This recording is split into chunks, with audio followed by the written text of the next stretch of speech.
It all. Call them 404-259-0183. Once again, 404-259-0183. Now, I got to be real with you. My family and I have been clients with them for a while. As a matter of fact, 404 Computer Repair repaired the iPhone screen of our then high school freshman who is now in his mid-20s. What? So, if you're looking for affordability, great quality of workmanship, and a team that will get the job done the first time, call our friends over at 404 Computer Repair. Hey, they're located just minutes from the Battery, Atlanta, right there, 360 Cobb Parkway, Southeast in Marietta, Georgia. Hey, just give them a call, though, 404-259-0183. And, of course, tell them you heard it right here on Power 108.9. Let's go. If you're a content creator, social media socialite, influencer, or simply love to record current events, you need the joystick. The joystick is an essential tool for every type of digital content creator.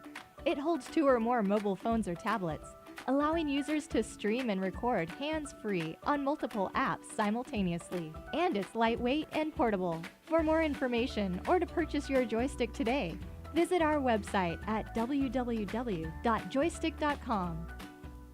My powerful and pristine people, it's your boy E-Money, your favorite engineer. Check it out. If you want to get involved with Power 108.9 as far as partnerships and advertising, if you want to reach our 50,000 plus listeners and viewers per week, please email power1089ads@gmail.com. That's power1089ads@gmail.com.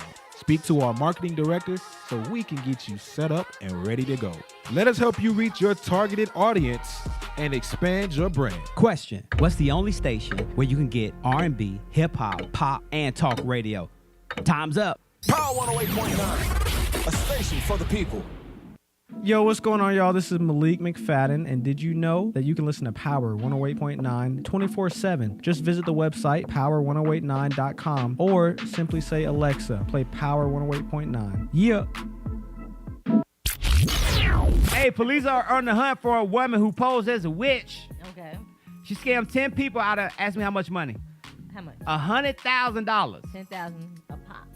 For readings and love spells down in Florida. Yeah, Naples police said that they have 10 victims come forward with claims that they were deprived of large amounts of money. What's her name? According to a report on Monday. It don't say her name. It just say witch. And it got it in bold letters, too. They do.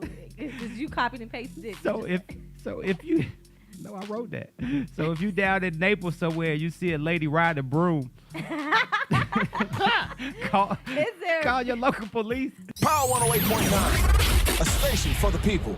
Keep up with Power 108.9 on social media. Can I find you? Instagram At Power 108.9. and Facebook. At Power 108.9. It's the exact same thing. It's at Power 108.9. Power 108.9, a station for the people. The opinions and views expressed by this program are those of the program host, and guest, and do not necessarily reflect the views of Power 108.9 and its officials. We hope you enjoy. Yeah. The Unbroken Experience with Syndy B. You know what it be.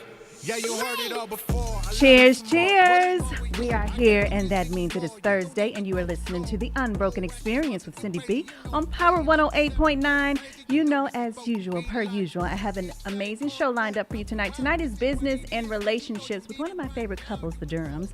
I'll bring them and introduce you guys during Sin's Corner, and we're going to talk about, they are the nonprofit experts, Hunty, okay, and they are responsible for getting me my 501c3 certification for my nonprofit, okay, all right, and then you know I've got that 7:30 crazy at the 7:30 hour, and the What Would Sin Say at the top of the 8 o'clock hour. So make sure you share, and stay tuned in. You're listening to The Unbroken Experience with Syndy B on Power 108.9, and we'll be right back.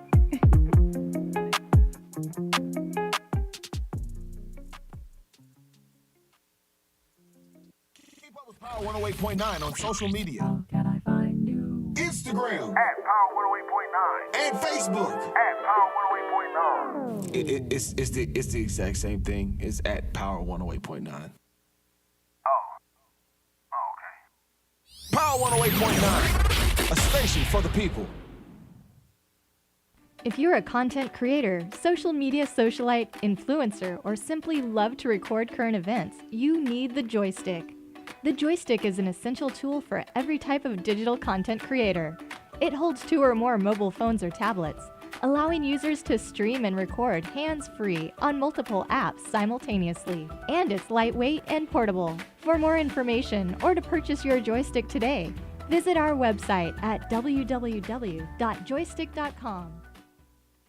Yo, it's It's estimated that around 100,000 enslaved people escaped the North via the Underground Railroad from 1810 to 1850. Wow. Wow, Yeah. 100,000. Harriet Tubman was working. What? That's why she looked like that in all them pictures. My good. In 2012, at the London Olympics, Gabby Douglas became the first black gymnast. She was tired. Power 108.9, a station for the people. What's going on, y'all? This is Tony Hightower, and you are listening to Power 108.9. Welcome back.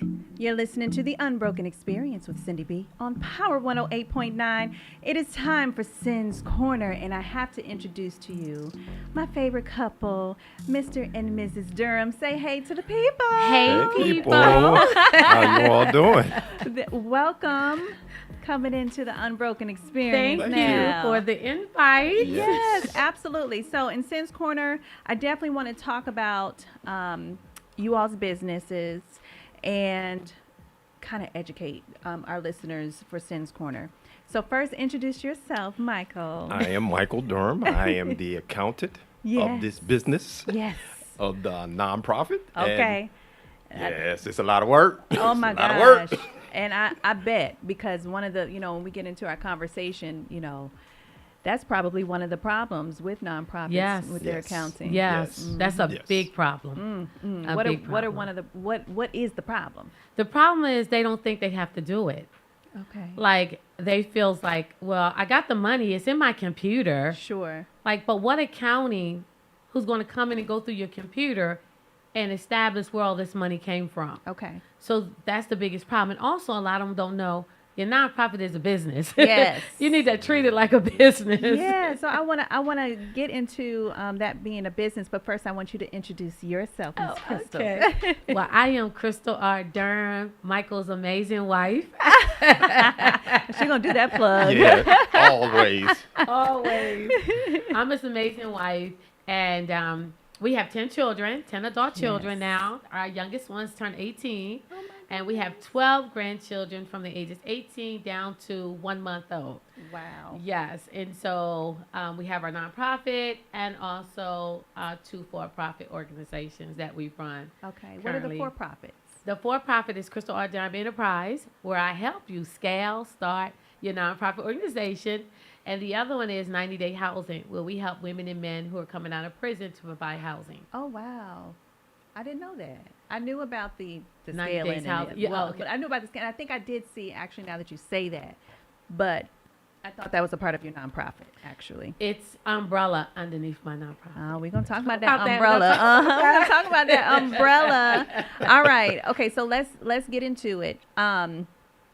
What was the inspiration? Okay, first of all, what is the name of the nonprofit? 90 Days of Love Crisis Center. 90 Days of Love Crisis Center. So you did a VIP on my challenge, and you talked about choosing a name. Yes. Break that down of the importance of choosing the right name for your nonprofit. Well, you first of all want to make your name brandable. So 90 Days of Love, people remember that all the time. Before they remember my name, they remember my organization. You want to make it short. You want to make it pronounceable, right? Because you don't want people to stumble over your name and not know where it is or get confused when they're trying to tell somebody else about it. Right. So it's important that your name also convey the mission. And so 90 Days of Love, we give 90 days of love to unconditional love to age-out foster youth. Okay. So you want to make sure it conveys what you're doing. Okay.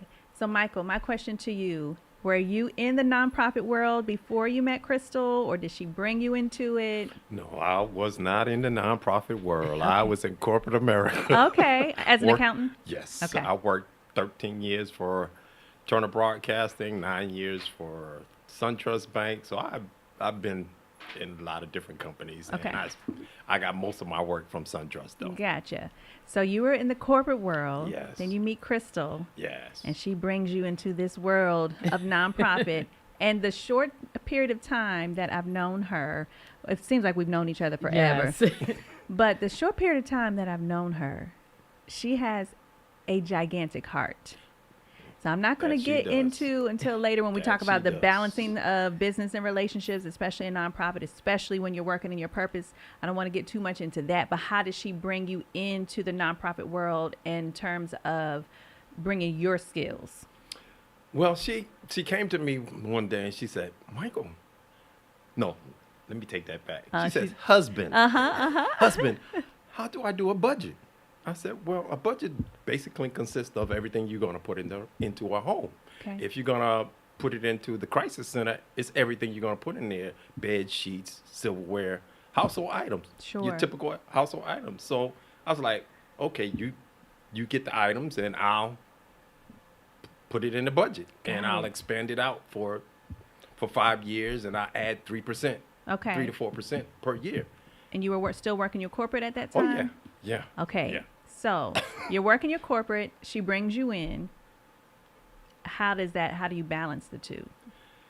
It was pretty easy for me, to believe it or not, Okay. because when she figured out that she was going to start a nonprofit, I was like, okay, well, let me divert my energy towards the nonprofit so we can actually help it grow and be cohesive. And basically, you know, when I'm at work, I do what I do. Right. And then once I'm off work, my focus was just the nonprofit. Okay. All right. All right. So let's get into some of the intricacies of nonprofits because I want to educate the people. And I saw that you had mentioned in your scaling and helping scaling and grow, you want to make sure nonprofits are legal. Yes. That they're structural, operational, and program based. Yes. Break that down. Legal. What do you mean legal? That it's legalized. So a lot of people think when they register their name in the state that they are a nonprofit for 501c3 tax exempt. But they're not. They just that's a process. That's the first step you have to do is to legalize your name and then get your EIN number. And so when I bring that to people, they go, oh, or they think that they can be an LLC and be a nonprofit. There are two different entities. So I'm going to stop you there because I didn't know that. And when Yes. you told me that I had to have incorporated in my my name, that makes a difference. Just that little thing makes a difference. Yes, exactly. Because they're two different entities and both of them are ran totally different. You can run your business however you want to run it, but your nonprofit have to be ran and follow compliance according to the IRS. If not, you can lose your status. So those are the two different things. They're two different entities. They both have to have separate accounts. They both have to have different board. Maybe your LLC will have a board, but your nonprofit will have a board as well. Okay. So they're ran totally different to that sense. Because a lot of people think when they get their nonprofit, they own it. You really don't own it. First of all, God owns it, right? Sure, yes, God owns it. He is the creator of all, and he gave you that passion. And plus, he may brought you through something that now you want to share with others. You want to make sure that maybe this young mom don't go through that or this husband doesn't go through that. So you want to share that. And so you start your nonprofit. First of all, it belongs to God. Then it belongs to the people that you serve and your community. Because without them, there is no need for a nonprofit. Then it belongs to the IRS because if you're not following compliance, at any time they can cut your status off if you're not following your taxes, not following your bylaws. So then it belongs to you. So question, what is the difference? So let's say that you don't go after your 501c3 and you just stay at the state level. Then you're at the state level. So there would be no tax exempt. So when people donate to your organization or people try to give you a building and write it off, they would not get any tax exempt status. So you have to pay taxes on Exactly. that. Okay. But are you still governed the way that you mentioned by the government? Yes, you still should govern because you can have some churches that don't file their 501c3, but they still have to govern themselves as if they had the 501c3. Got it. However, when people donate into that church, their donations will not be tax deductible. Got it. Okay. All right. So let's talk about the importance of it being program based. Michael, are you involved outside of accounting in terms of the planning of programs when it comes to the business? Yes, when it comes to the budget. True. When it comes to the budget. Yeah. So how hard are you on her with the budget? Does she want to go over the budget? Yes. That would be me. Yes. That would definitely be me. I don't go over the budget She goes much. she goes over the budget. You may not go over, but I said, do you want to go over Oh, the budget? yes. Yeah. Yeah, she went over the budget once. Okay. And that was what was this event? our what was it? It was our The house gala. The No, gala? the gala. The gala will get you every time. It was the first gala. We went over budget. It probably was something with the venue. It was the tablecloths. Yeah, it's something. It's gonna be something with the venue. Okay, it's gonna be the decor. It's gonna be food, or something like that. I did go get over the budget. However, everything was fully funded.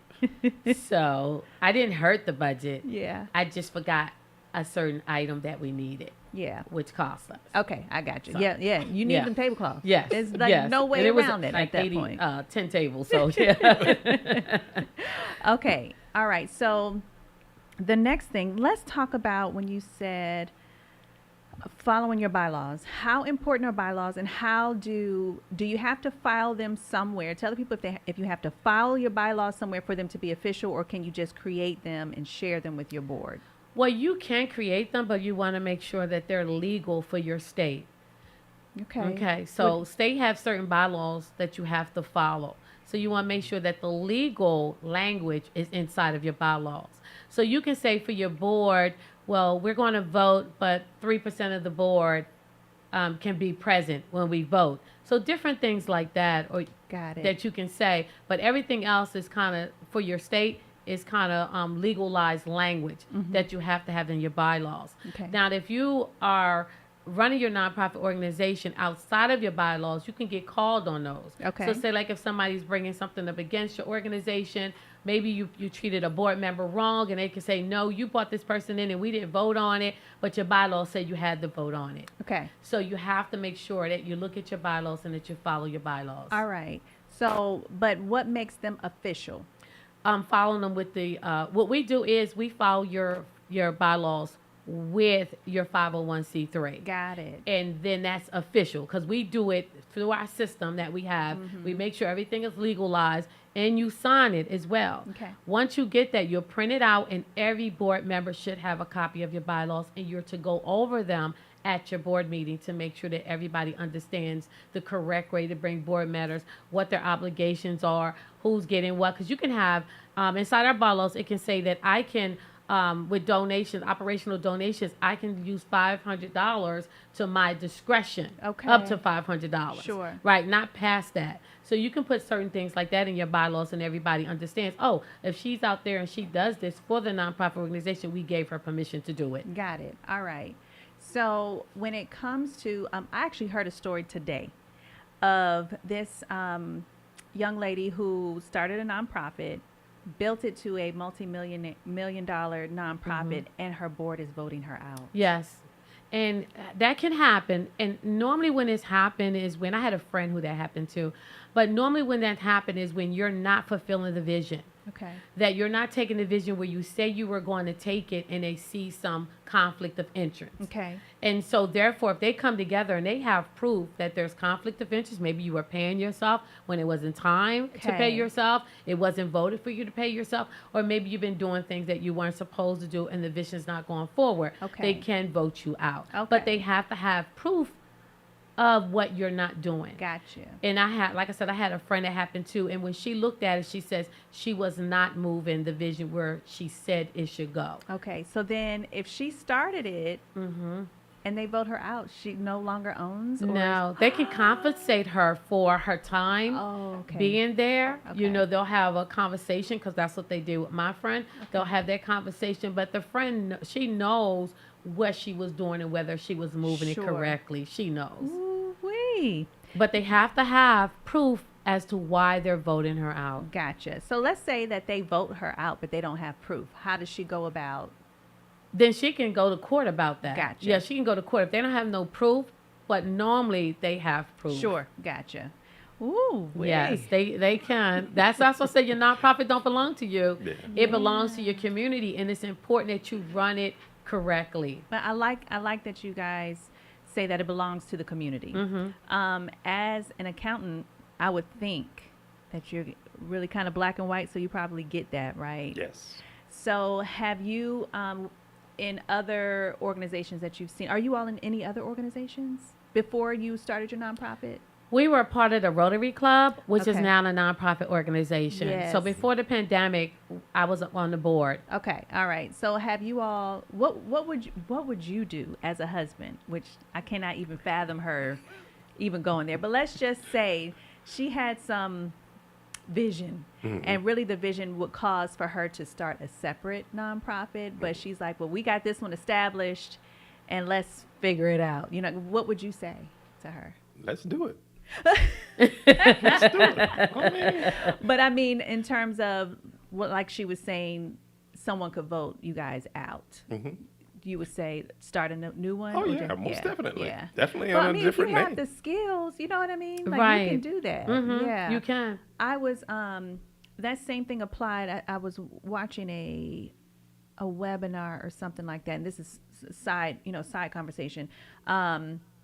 With YouTube channels, how people bombard their YouTube channels with all kinds of different things. Let's say you start off, your YouTube is about basketball, and then all of a sudden you throw some golf in there. Well, they didn't come to your YouTube channel for golf. They came there for Right. basketball. So I would think Right. that's the same thing. Like you have another vision that doesn't align Right. with the mission and the vision. Speak on mission and vision. I remember in that webinar you differentiated the two and made it clear. Right. Break that down. So your vision is actually the end result of what you want to see happen for the people that you are serving. So for us, AIDS, our foster youth, what is the end result? To see them self-sufficient. So that is the vision. That is the goal. Okay. Now, the mission is how we're going to do it and where we're going to do it. Okay. And what are the programs we're going to implement to get them to where they need to go. Okay. All right. We're going to, because I could go on this forever. Because Me too. When I tell you there's so many people that want to start, it took me so long to start a nonprofit because I felt like it was going to be overwhelming. Right. Right. And I wanted to make sure that my vision wasn't something I could just go and align with someone that already has a well-established one. Right, You know? So right. I'm like, I don't want to just be starting because I've seen people who have started a nonprofit and then they didn't make any revenue, but they owe taxes. Yeah. And I did not want that to happen Yeah. to me. So I'm like, I'm going to wait.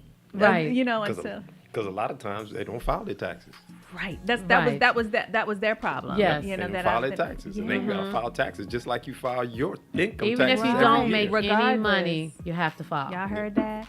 Even if you don't make no money. Okay, we don't want those kind of problems. I will want to dabble in because I do want to make sure that they are equipped with some information that they need. I do want to get into some business and relationships too. So, but we're going to take a break. When we come back, we're going to do the 7:30 crazy. All right, you guys, make sure you stay tuned and share. You're listening to the Unbroken Experience with Syndy B on Power 108.9, and we'll be right back.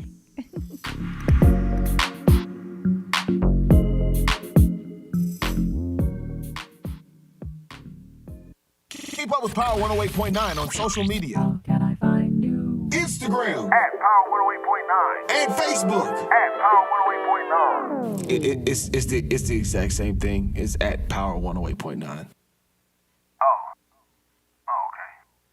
Power 108.9, a station for the people.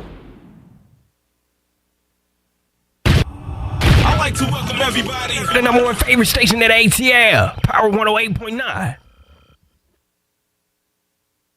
If you're a content creator, social media socialite, influencer, or simply love to record current events, you need the joystick. The joystick is an essential tool for every type of digital content creator. It holds 2 or more mobile phones or tablets, allowing users to stream and record hands-free on multiple apps simultaneously. And it's lightweight and portable. For more information or to purchase your joystick today, visit our website at www.joystick.com. Yo, it's Michael McFadden of Power 108.9, and I want to ask you a question. Are you looking for a new house? If so, you need to holler at our guy, the mortgage guy, Alvin Jameson. AlvinJameson.com. Yeah, Alvin like the chipmunk, and Jameson like that fine whiskey. Not only can he help you on the purchase of that new home, he can also assist you on that refinance as well. So whether it's FHA, conventional, and of course that VA home loan that you sitting on right now, yo, call Alvin Jameson, 404-587-9033. Once again, 404-587-9033. Trust the guy we trust here at Power 108.9. Alvin Jameson, AlvinJameson.com, or just call him 404-587-9033. And of course, tell him you heard it right here on Power 108.9. Let's go.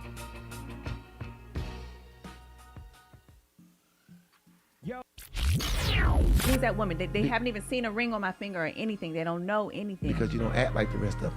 That's what I'm saying. It's a choice. But they don't know. You're married. Like, but that's you're who I going. was, though. Right, but you're going. Okay. You're old energy. Damn. Power 108.9, a station for the people. And here we go. Call me crazy one more time. Laughing while he does it. He turns to me and he says, "Why so serious?" Boy, you so crazy. This station is now the ultimate power in the universe.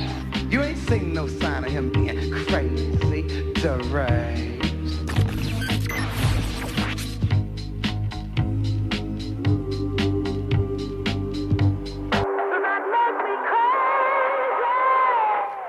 Welcome back. You're listening to The Unbroken Experience with Syndy B on Power 108.9. It is time for that 7:30 Crazy, where I read some kind of story. Sometimes it comes from Fox, believe it or not. Fox News has some crazy stories out there. Sometimes it's Shade Room, Jasmine Brand, whatever. This one comes from Hollywood Unlocked. You may have seen this video that went around. I will just kind of read the caption of the follow-up. It says, "Father apologizes after boarding JCPS bus and threatening students. At the end of the day, I did act out of character." Are you all familiar with this video? No. All right. So this dad, his daughter had been being bullied for a while. And he had done the right thing initially, reported it to school, talked to the parents. Nothing was being done, and she was being harassed daily, and they rode the bus with her too. So there's a video of him. He got on that bus and laid them girls out. So he's a dad, and they're girls. They look like they're middle school. If they're high school, they're on the young. They're like 9th grade, but they look like they might be 7th or 8th grade.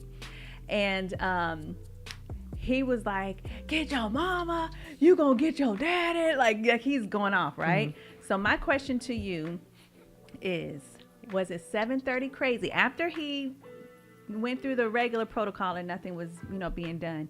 Was he 7:30 crazy, Michael, to get on the bus and address those children? Yeah, but look, no, but he said yeah.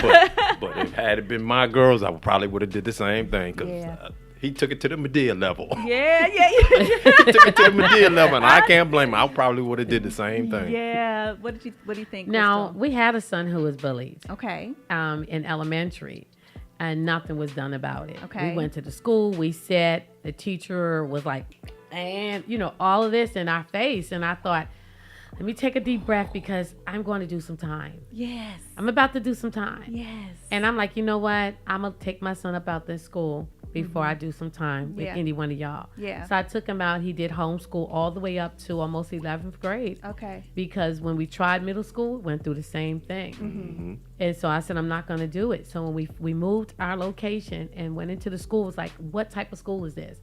Because we went through this, and they assured me it wasn't going to happen. So one of the girls walked up and she said, "Really, miss? They don't bother kids like that here. We don't do that here." Okay. And they literally did not. Okay. So he graduated and everything. So I experienced that, and it do make you angry because you do everything the right way, and it still doesn't stop. So kudos to the dad. I'm gonna say this. he wasn't 7:30 crazy to me, and I don't care. Well, Right. I didn't want him to apologize. Maybe apologize because there was a little girl. That's why I'm thinking they were either middle school because there was a younger girl on there and she was crying. So I felt bad for her because she's like, "What the heck going on?" You know. But outside of that, right, I don't play by my kids. Right, exactly. And I want everybody to be on notice. Yeah. That you mess with this one, it come with all of these people over here. It come with all of these, and I'm leading the pack. Okay, and it takes a lot to rile me up. Like when I say a lot, I really don't. Even though things might bother me, to get me riled up, it takes a lot. But when it comes to people in general bullying them, men putting their hands on women, it does something to me because they're helpless. Yes. There's no way you're going to bully someone that feels like they can defend themselves, right? So to me, they're helpless, So it wasn't 7:30 crazy to me. Me neither.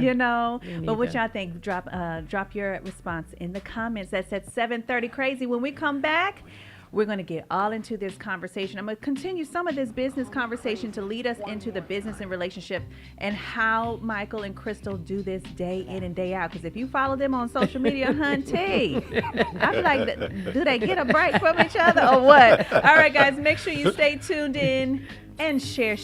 You're listening to The Unbroken Experience with Syndy B on Power 108.9, and we'll be right back. You ain't seen no sign of him being crazy, deranged.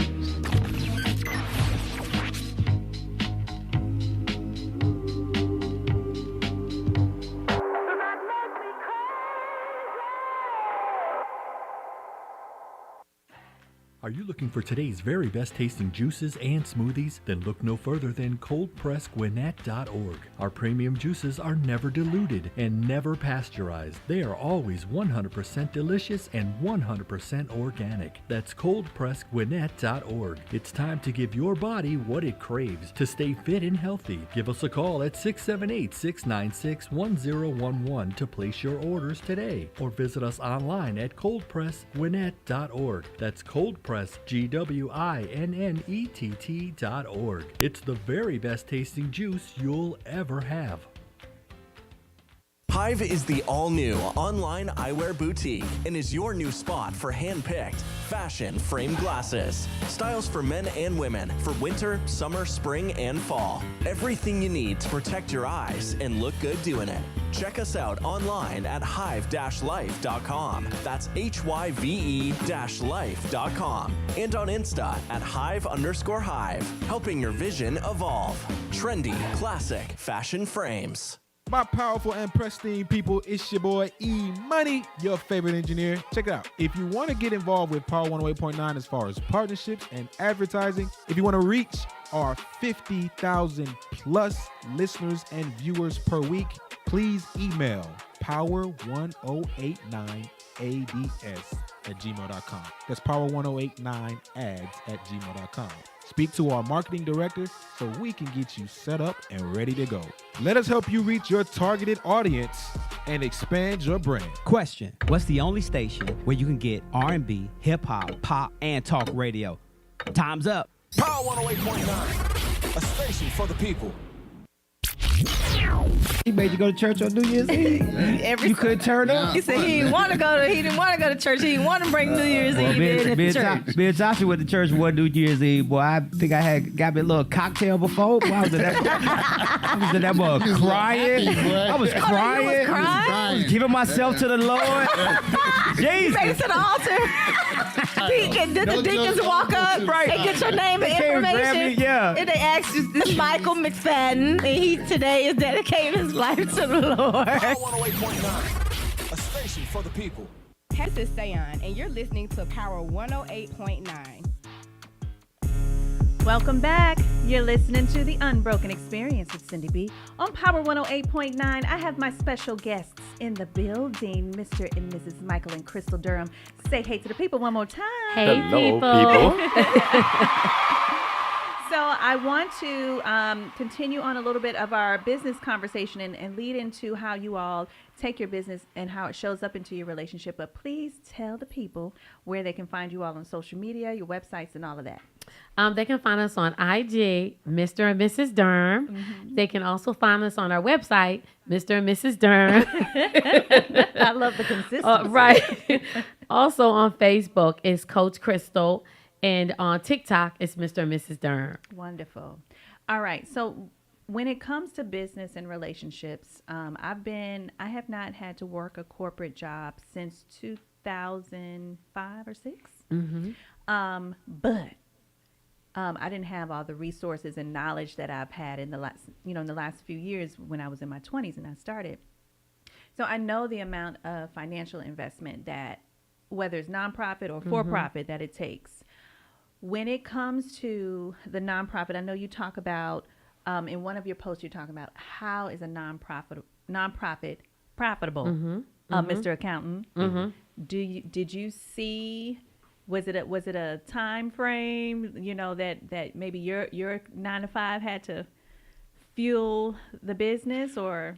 Yeah, there was a time, probably about, I think we started in 2015, so about 2017. Okay.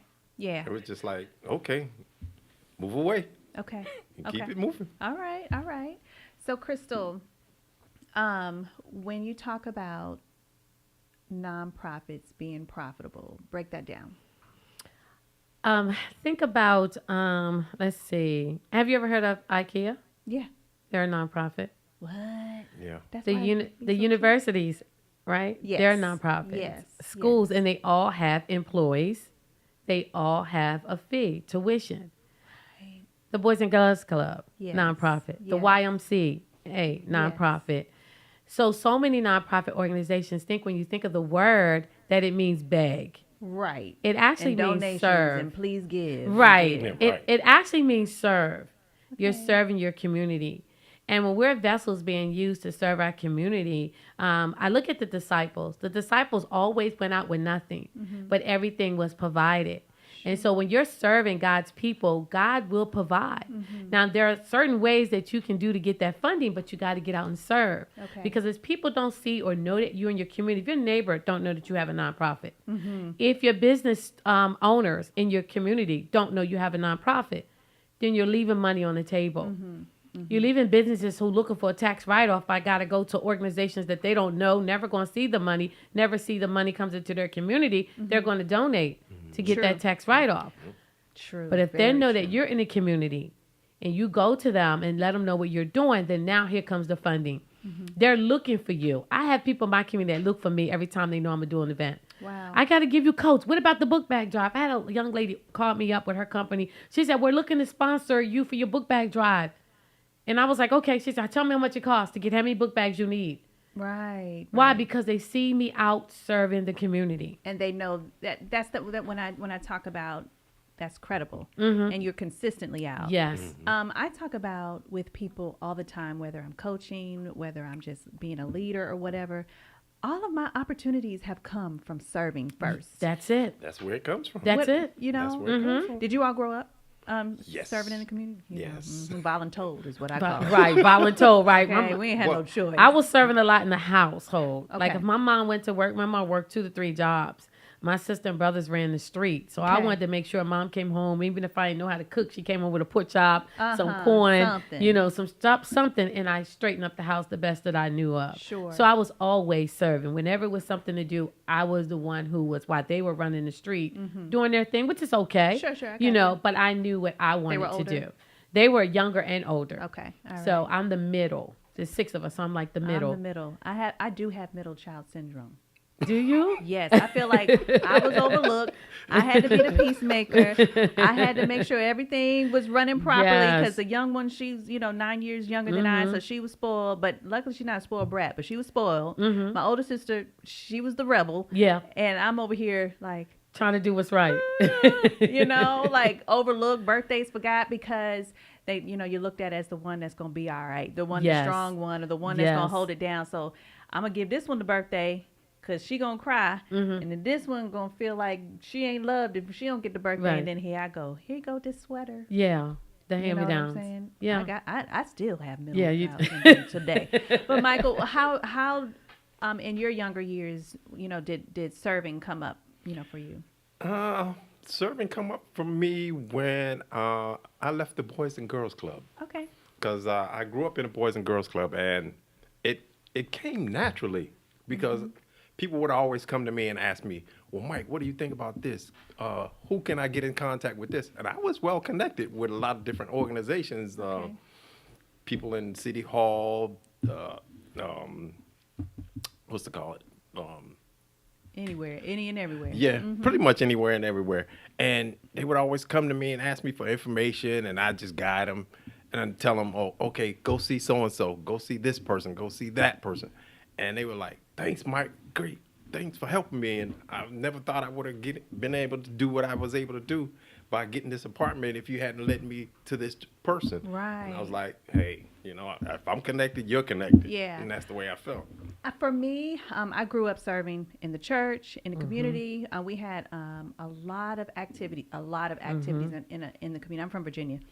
And don't let any kind of holiday or anything come around. Our community, small community, we were always doing something. Black History Month, just everything. It wasn't until I came to Atlanta where that was normal to me. In Atlanta, I was actually looking for places to serve, and it was so hard to find it. You know, I realize now, you know, that was more, here it's more connections. And then when you connect, then, you know, all the opportunities to serve come, whereas I'm from, they just, come on over here. We got this going on, and we got this going on, and all of that. But when it comes to the impact that serving has, I am more of an introvert than I am an extrovert, even though people would not think that is at all. Right, we do not. At all. Could have fooled me on that one. At all. They would not think that at all. But my purpose calls me to be such. Right? Got you. And I'm not a networker. I let my work speak for itself. I am not like, hey, my name is Syndy. Right. You know, such and such and such and such. You know, like that is not me at all. But I have made so many relationships and connections over the years because I just let my work speak for itself. I let my heart lead. You know, and I show up for everything. Yes. You know, like, what you need me to do? Need me to stack some chairs? You need me to, you know, and they're like, okay, well, Syndy will be around. So when an opportunity comes, they're like, check with her. You know, check with her. And then I just deliver on it, and then just stuff, you know, comes from there. Talk about the Impact Circle and what the name came from and what the Impact Circle is. Oh, that is a good one. Now, the Impact Circle came from, because I always tell people, let's go make impact. Okay. Let's go make impact. And so I sit down with my team and we strategize. I was like, what does the Impact Circle look like for someone to come into? It's a community. It's where we're able to help hold each other accountable and to grow the best way we can. So say, for example, right now we have one young lady who's selling T-shirts for her nonprofit organization. Okay. Well, she puts it in the group and we all buy a T-shirt, which supports her nonprofit organization. If we're having a gala, everybody's buying at least 2 tickets to support the organization. Not only that is that I do coaching, you know, twice a week, Tuesdays and Thursdays, from 7 to 8, where they're able to come in and ask their questions where I'm walking them through. Once a month, they get a workshop where we're talking about marketing, branding, funding, how to fund your non-organization, how to be grant ready. A lot of people think because they got the 501c3 that they're grant ready because they have that. No. Right. There is so much more you need to be doing before you're able to get those grants. So they don't want to run. You don't want to run out to the door and get all these no's, rejections, because what it do is it hurts you, make you feel like, oh, I'm not going to get these grants, but you have to be grant ready. You have to qualify. How to structure, how to get those board members. When people start their nonprofit organization, people jump on. Yeah. But then when 2 months, when they don't see some movement, they jump off. Right. You know. Right. So how do you keep those board members engaged? Yeah. So the the Impact Circle is a community where we come together with different coaches. I have 4 coaches inside of the group that will walk them through on a monthly basis, and we take them step by step. And I just love it because everybody shows up. on this call, and they're coming in, they're getting information that they need. Any questions, if they have questions, they get to put it inside the link. So when I come on, I know what question to answer for them. And so I absolutely love it because I'm so passionate about nonprofits, organizations getting the funding that they need to fund their community. Right. It's our community. Yeah. We see what's going on, so we should be the ones getting the funding. We've come through, like me, myself, I come through being molested, raped, kidnapped, sexual abuse, divorce, Right, you know, right. learning to love myself, to be able to love again. And so I have some things that I want to give back to an individual that's living in my community. Yeah. So when you started your nonprofit, I know that you talk about, I started my nonprofit because, and I want to kind of get into what the why is. Was it already started? It was let me tell you, I had, here's the story. Okay. So when my daughter was 16 years old, she's 7 now. And I hope I said it right. 37, 36. If you didn't, she gonna call, Right. she gonna call you out. How dare you? But she was 16 years old in high school. Very popular. Well, me, I hated popular girls because they teased me, they bullied me. And so I said to her one day, go to school and find somebody that don't look like you, don't act like you. Okay. You know? And I didn't realize that she heard me. 2 weeks later, she called me from school and she said, Mom, I have a friend. I would like to bring her home to go to the youth conference. At this time, we had an amazing youth conference. So I was like, yeah, bring her. So she brought her, and the girl was very shy, closed off, you know, kept her hood up and everything. Didn't look like any of the girls that my daughter would run with. And so I said, where you live at? She said, oh, I grew up from Riverside. I said, oh, I grew up in the Riverside. Who's your mom? She told me. I said, well, let's go to your mother's house and let's meet your mom so that I can get her to come, you to come over. So we go to the house. We in there talking to the mom, and I'm like, yeah, my mother, so-and-so. She said, well, I know your family, but who are you? I never seen you before. I said, well, I kind of stay away from the things that they did. I kind of went my own way. So she said, okay, great, my daughter can go. So her twin daughter comes downstairs and said, well, she going, I'm going. In my face. Right. So I'm like, whoa. And so you all were married at the time? No, we were not married. Oh, okay. So but y'all were together? Or no. Okay, so we was not before. together. Okay. It was when I lived in Delaware. Okay, gotcha. I was so with my ex-husband. Sure. So I said, yeah, the girl can go. Come on. So she comes, she go to my house. And as we were riding, she was very rude to her sister. Okay. And so I said, listen, if you're going with me, you're going to have to straight up that attitude because you're not going to disrespect her in my presence. And you're going to follow, what I say. She looked at me and rolled her eyes. Okay. So I was like, okay, we're dealing with one of these, right? Right. So she come to my home. They stayed 2 weeks, the weekend turned in 2 weeks, 2 weeks turned in 2 months that they were still at my home. And so my daughter had fixed up the basement for her to have like a little apartment type thing. So I went and got another bed for the girls to be in. And I get a phone call from one of the ministers at my church who says, hey, you're still taking troubled teens? I was like, no, I'm not taking troubled teens. Oh, my goodness. And so he was like, no, them young girls you brought in, they're changed. Like they don't act the way they did before. Right. And so I was like, okay. He said, well, I got this parent. She's about to throw her 15-year-old daughter out. Can you please go with me to talk to her? Okay. So we go into, and at home happened to be a Caucasian family, single mom. We go in, and they're going at it. And so the mom turns to me and says, is she going with you or not? So I'm like, whoa, wait. Hold on. So I'm like, huh? She said, if she doesn't go with you, she's going out this door tonight. So I thought, yes. Let me take her with me. So I said, okay, she can go with me. So she said, well, how long can she stay? I'm thinking, just till the night. We're just trying to cool this up. Right. As I'm thinking, I heard God say clearly to me, 90 days. So I said, 90 days. And she said, great. What do I need to do? I was thinking the same thing. We need to go to court and get some documents, right? So she said, what court do I need to meet you in? So now I'm getting like scared, like what's going on? So I figured if we go to court, they surely not going to let this girl come with me. Right. So she meet me at court 9 o'clock that morning. She was there early, met me at court. They said, yo, this lady, my daughter's having trouble. She need to go live with her. So the judge says, she got program? I said, no, I have no program. I just, share my testimony. Right. The girls are apparently changing. Right. So they said, great, take her. And he gave me custody of her for 90 days. Then I get another phone call from my hairdresser say, hey, you still taking troubled teens? I'm like, look, somebody's still taking troubled teens. Still taking troubled teens. Right. So she said, this girl's 14 years old. She's been prostituting, and her mom, she keeps running away. Her mom needs help. So I'm like, whoa, she's prostituting. Something else is going on. Sure. So I immediately go down there to the hairdresser. I go in, I meet the mom. The mom's telling me about what's going on. I noticed the girl was getting kind of, so I didn't know which way it was going to go. So I said, Mom, let me just take her outside. Let me just talk to her. So we go outside. 5 minutes after we walking down the street, cars pulled over and started soliciting this girl right in front of me. And I'm out there ready to cuss and fuss. Like, don't you see this girl is 14 years old? And they was like, she don't look 14. And I must admit, she didn't. She had a beautiful body, dressed the way she was dressed. Right. So I walked her back down the street and I said, do you want to go to my house? And she said, for what? I said, I have some girls there and maybe you can hang out with them. She said, what kind of program? I said, well, it's not really a program, but the girls are changing for something. So would you like to come? She said, sure, I'll give it a try. Go back in. So the two original girls are sisters, still there. And then the one Caucasian girl. Still there. And then this one. So and you're married at this time? Yes, I was married at this time. Not to my husband right here.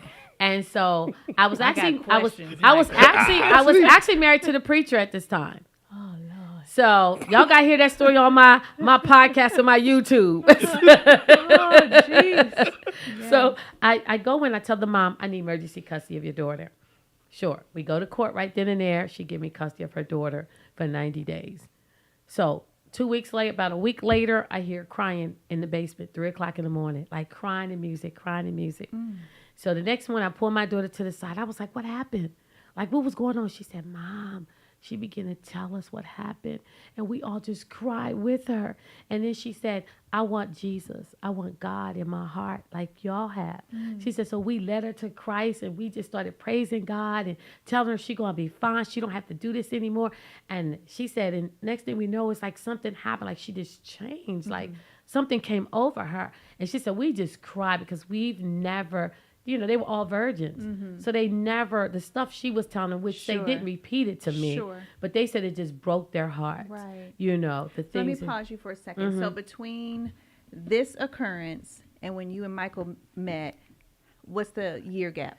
So that happened in 2002. Because I got questions. That happened in 2002. And then y'all met what year? 2012. All right. After I moved to Atlanta. Flash forward to 2012. You all date, you all get together. Whether it's dating or marriage, has she done something that extreme while you all have been together? Because that's extreme, Crystal. That is. That might be normal to you. Yeah, it's normal to her, but she hasn't gone to the extreme just yet. I'm waiting for it to happen. Like I brought somebody into our home. Who? Christina. That's not extreme. But that was planned though. No. Oh, okay. It's not extreme. No, it was a young lady who needed us. Yeah. So it is, but she needed us. But it seems like you guys were on the same page though. Oh, yeah. Yes. Right. So there's a difference when like you just like, oh no, we have to.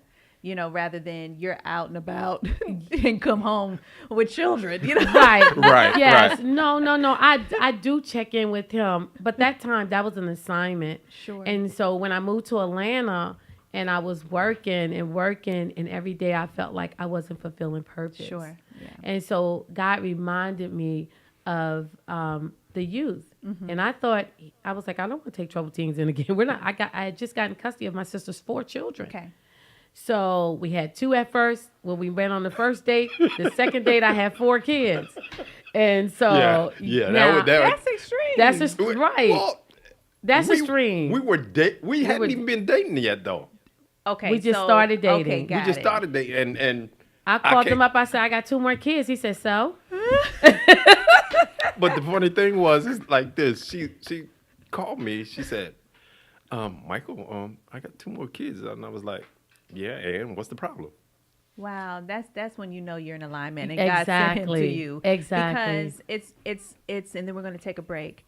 It's so challenging when you're living in your purpose and who you're with. Yes. Is not in sync, in Exactly. alignment, supportive, and we're going to talk about that some more when it comes to supporting your significant other, even if you don't understand. It seems like you guys are in alignment, but sometimes I'm sure both of you, whether it might be you one time and you another, where you just have this, like, God put this in you, and it's like, I don't know how to explain it to you, but I know that I got to do this. Yes. You Right. know what I'm saying? Right. Yes. All right, so we're going to take a break. We just scratching the surface, y'all. I had to, to me, that was, I'm overwhelmed. But no, I completely get it. So we're going to take a break. When we come back, you all know it's time for What Would Sin Say? And then after What Would Sin Say, we're going to dive right back into our conversation. So make sure you share, and stay tuned in. You're listening to The Unbroken Experience with Syndy B on Power 108.9, and we'll be right back.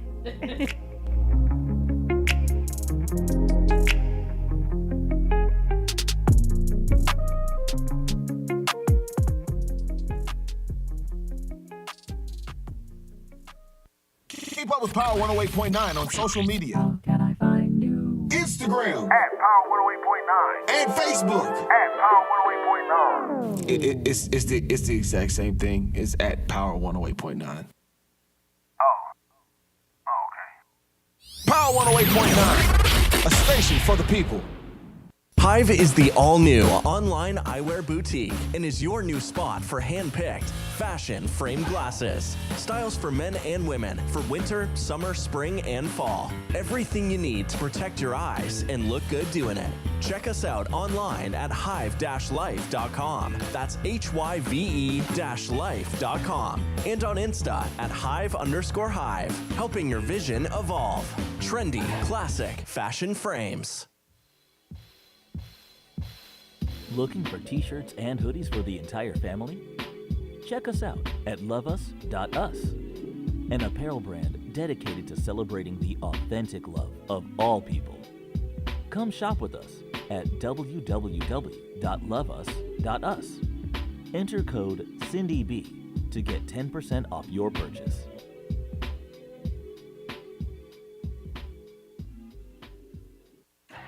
Are you looking for today's very best tasting juices and smoothies? Then look no further than coldpressgwinnett.org. Our premium juices are never diluted and never pasteurized. They are always 100% delicious and 100% organic. That's coldpressgwinnett.org. It's time to give your body what it craves to stay fit and healthy. Give us a call at 678-696-1011 to place your orders today, or visit us online at coldpressgwinnett.org. That's coldpressgwinnett.org. It's the very best tasting juice you'll ever have. Yo, it's Michael McFadden for our friends over at Credit Building Professionals. You know what they do? They help their clients achieve better credit. How? Late payments, fraud, liens, charge-offs, student loans. They do it all. Get results in 30 to 90 days, and it's very simple to contact them. Hit them up on their website, creditbuildingprofessionals.com, or give them a call, 678-447-2012. Once again, 678-447-2012. Tell them you heard it on Power 108.9. What up, Credit Craig? My powerful and pristine people, it's your boy E-Money, your favorite engineer. Check it out. If you want to get involved with Power 108.9 as far as partnerships and advertising, if you want to reach our 50,000 plus listeners and viewers per week, please email power1089ads@gmail.com. That's power1089ads@gmail.com. Speak to our marketing director so we can get you set up and ready to go. Let us help you reach your targeted audience and expand your brand. Question: what's the only station where you can get R&B, hip-hop, pop, and talk radio? Time's up. Power 108.9, a station for the people. Is there such thing as a work husband or a work wife? They say, you know, you my work husband. No, the hell I ain't. No chicken nuggets, none of that shit. I cannot be relied on at work for your ass. I wish a woman would come to me, be like, that's my work husband. I'm like, bitch, no, he's not. Power 108.9, a station for the people.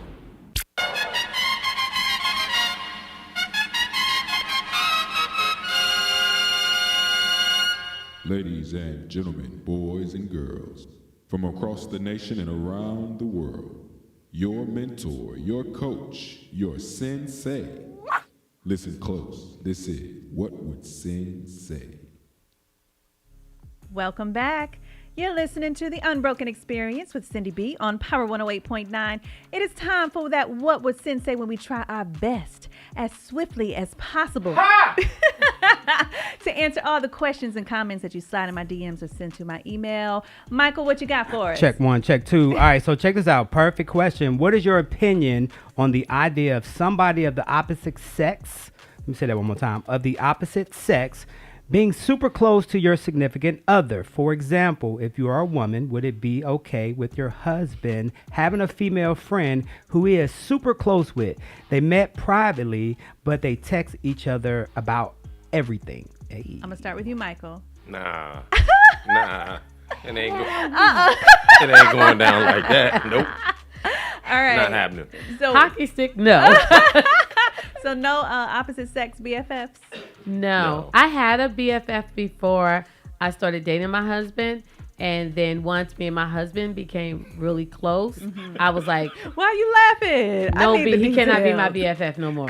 We can be friends. I know the person she talking about. And I kept telling her, I was like, don't say that. We tell the truth around here, okay? He did, he did tell me the guy liked me. I was like, no, yeah, and that's all I was gonna say. So that's the thing, right? Yeah. So I'm a guy's girl, and so I did have and do have male friends, and my husband had female friends, right? So you can have female friends, and you can have someone that you're really close with. Right. So the ones that you're really close with, you should have had a really great relationship with them prior to, and to the point where when we met, they were probably in the vicinity. Like I met them pretty soon, right? What's his mom? Like Meredith's mom. Yeah. Like she's his first daughter. Her mom, they're very close, but not like best friends. I know what you mean. Yeah. But we talk on the phone. He can talk. I don't feel that's insecure or the thing. anything. Y'all talk on the phone too. So it's like you have to. I'm not going to teach you the game of being my husband's female friend. I'm not going to teach you the game. If you don't know it, you cut. Yeah. Period. Like I'm not going to teach you the game because you have to already have that in you. Right. Exactly. Right? So you one of his very close friends, he said I stole his friend. Like literally, we are like this. See, we are like sisters, And then one of my guy friends, I hardly talk to him. They talk on the phone more. It's a respect that needs to be there. Yes. And we ain't gonna teach you. Right. So if you ain't got it, then it ain't gonna work. Over here, because what I'm not gonna do is question and wonder. I'm not gonna do that. Exactly. Don't have time. All right, what's next? All right, so check one. So my husband spies on me, both sexually and non-sexually. It may be in the shower or if I'm in another room watching TV, sitting on the porch, basically anywhere.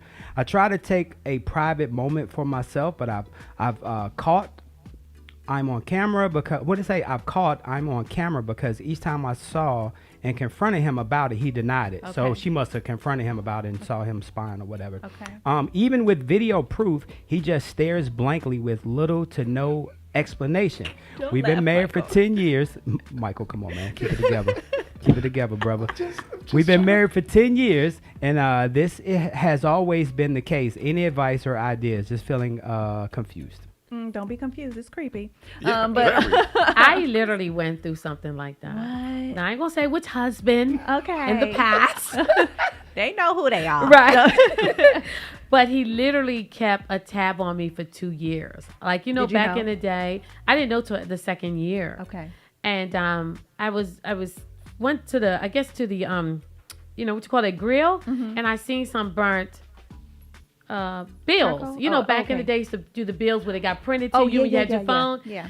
And so then I'm looking around, and then I find a book, and I see all the copies of my bills and books of everywhere I've been. Every time I talked on the phone, numbers were highlighted, and I'm like, what is this? Oh, it was a whole investigation. So he said to me, well, all my other wives cheated, so I'm just waiting for you. Damn, sir. Yes. Sir.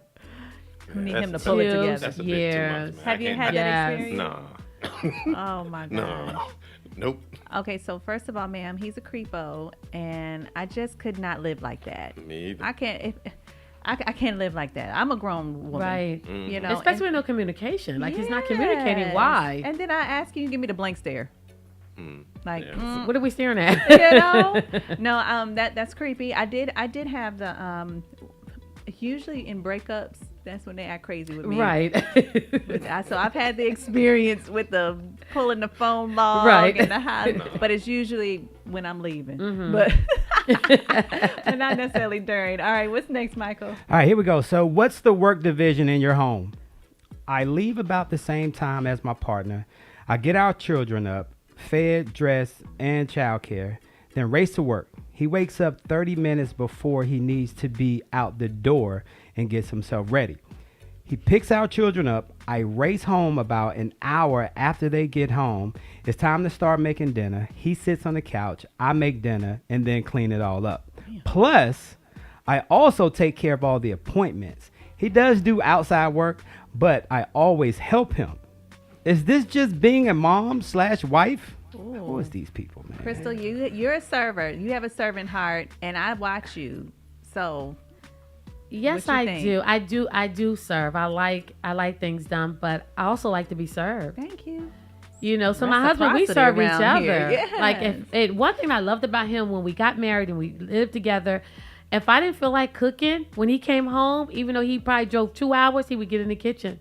Wow. He wouldn't go, oh, there's no dinner. Right. He wouldn't look for me to cook what we're going to do. He would go in the kitchen and cook. Yes. So, trying to figure out why a brother want to put all that stress on a sister. Because, well, see, this is the thing. If you allow them to do that, and I've been there. You know, I'm thankful for now in my first marriage. I felt like if I didn't cook, clean, do all those things, even though I worked, it was like, exactly, you're not doing your wifely duties. Exactly. You know? But with my husband, I come from a traditional family, so we do the cooking and cleaning and things like that. So I did that. Breakfast, lunch, and dinner, clean up. My husband didn't have to do nothing but get up and go to work. But when I got more entrepreneurial and still tried to do those things, I just couldn't, you know? Right. And I loved the fact that he was like, I got it. And now he's the main cook of the house. You know what I'm saying? Like me. Yeah. Like me. Yes. We need to be carried too sometimes. Exactly. You know what I'm saying? And that's why it goes back to what you say. It's important to be married with the right one that's for your purpose. That's right. Because I went through where I did everything in the house. Yeah. You know, my ex-husband came home from work and that was it. I cooked, cleaned, got up, took care of the kids. And so when I came into this marriage, it was so fulfilling. Yes, it's fun. It's so fun. Even in the challenging times, you don't feel like you're alone. Exactly. You know what I'm saying? All right, Michael, what's next? So my husband's son is trying to enroll in college and my tax info is needed. Keep in mind, my husband has not filed taxes. My stepson and I are not close, mostly because I don't agree how my husband spoils him. My girls have to clean. My husband will clean everything to keep his son from cleaning. Also, on most days, my son does not speak when I enter the room, which I find very disrespectful. We really don't converse about anything. I just feel like I'm being used. I don't know how to tell my husband no. I know he will be upset if I did say no. What do you think? Michael? Tell him no. Okay. Tell him no. You got to get used to hearing that no. Because if he don't, he's going to continue to do it. Because even though you guys are married and everything, first of all, it's the disrespect. You're not going to disrespect me and use me at the same time. Sure. So if you cannot come in the house and speak to me, but you want something from me, I'm sorry. You can't get that. And I would tell my husband, listen, he don't speak to me. He doesn't respect me. So why should I do something? You should do that. You want him to go, you file your taxes and you go do that. But the disrespect, now if it was where they respect each other and they had a good relationship, boom, sister, go for it. Sure. But the disrespect, no. So I'm with y'all on that. But on the flip side, I do feel like sometimes when it comes to blended families, stepchildren, even step-parents can be treated wrongly. And we can look at it that side that you said, but then we can also look at it like this child is feeling like he's not receiving the love from his stepmom. You know, the fact that the only thing that she said outside of him not speaking, the only thing that she could say about this child was that he don't do no work around the house. You know what I mean? Like, okay, he don't do no work around the house. All right, let's come up with something, right? But I could see if the child needed your social security number. Mm-hmm. They don't need that.